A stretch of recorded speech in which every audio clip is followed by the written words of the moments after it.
अस्सलाम वालेकुम रहमतुल्लाहि वबरकातुह।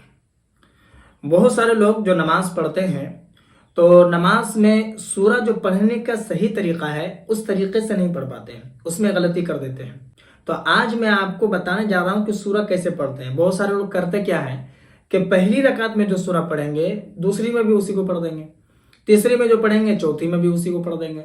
और बहुत सारे लोग क्या करते हैं, खास करके नफल नमाज में, सुन्नत नमाज में, कि सूरा इखलास जो कुल हुवल्लाहु अहद है इसी को हर रकात में पढ़ेंगे। बहुत सारे लोग सिर्फ आखिरी रकात में सूरा इखलास पढ़ेंगे। तो इस तरीके से बहुत सारे लोग हैं जो गलतियां करते हैं।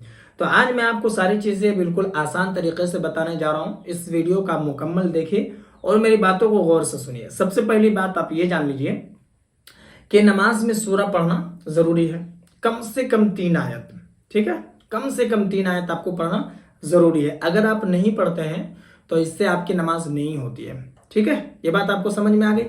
अब यहाँ पर सवाल ये पैदा होता है कि किसी को एक ही सूरा याद है, दूसरा सूरा उसे याद ही नहीं है, तो अब क्या करेगा?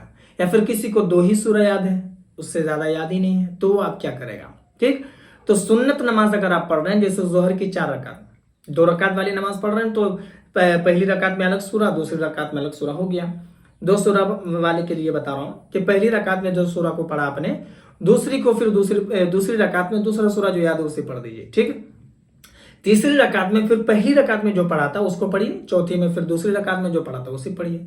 मिसाल के तौर पर सूरा इखलास याद है, इन्ना अतैना याद है, तो पहली रकात में इन्ना अतैना पढ़िए, दूसरी में कुल हुवल्लाहु अहद पढ़िए, फिर तीसरी में इन्ना अतैना, फिर चौथी में कुल हुवल्लाहु अहद। ये बात समझ में आ गई आपको? ठीक, अब मैं आपको बता रहा हूं कि किसी को सिर्फ सूरा इखलास ही याद है, कुल हुवल्लाहु अहद ही याद है, या फिर इन्ना अतैना ही याद है। बहुत कम ऐसे लोग होते हैं जिसको एक सूरा याद होता है। लेकिन ये मसला आप जान लीजिए कि अगर एक ही सूरा आपको याद है तो हर रकात में आप उसी को पढ़िए। ठीक है, लेकिन यहां पर एक बात मैं आपको ये भी बता दूं कि अगर आपको सूरा याद है, एक से ज्यादा याद है, 2, 3, 4, 5 इतना अगर याद है, तो फिर हर एक रकात में एक ही सूरा को अपना पढ़िए, बल्कि अलग अलग पढ़िए।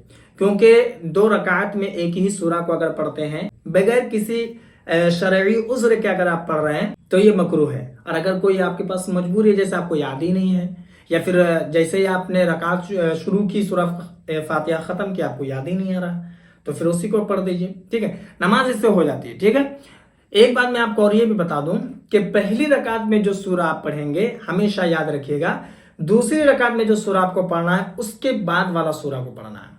ठीक है, जैसे पहला पारा, दूसरा पारा, तीसरा पारा, ऐसे है ना, जैसे सूरा बकरा है, फिर सूरा आले इमरान है, तो इस इधर से आप जा रहे हैं, तो आप जब से 30वां पारा में जाएंगे तो सूरा नास, सूरा फलक, सूरा इखलास, ये उल्टा हो गया। पहले सूरा इखलास, फिर सूरा फलक, फिर सूरा नास। ठीक है, ये सीधा हुआ। तो आप जैसे अगर इन्ना तेना पढ़ रहे हैं तो फिर कुल हुवल्लाहु अहद पढ़ेंगे, बीच में 1-2 सूरा छोड़ दें, लेकिन उसके आगे का ही सूरा आपको पढ़ना है। ये कुरान शरीफ पढ़ने का तरीका है और इसी को सीधा कहा जाता है। ठीक है, बहरहाल इस वीडियो को जितना हो सके आप मुसलमानों में जरूर शेयर कर दें। हो सकता है कि आपकी वजह से जो लोग नहीं जानते हैं इस वीडियो को देखकर वो सीख जाए। और बाकी अगर आपके मन में कोई सवाल हो या फिर कोई डाउट हो तो आप मुझे कमेंट पर जरूर बताएं। और अगर नए हैं चैनल पर तो चैनल को भी जरूर सब्सक्राइब कर लें।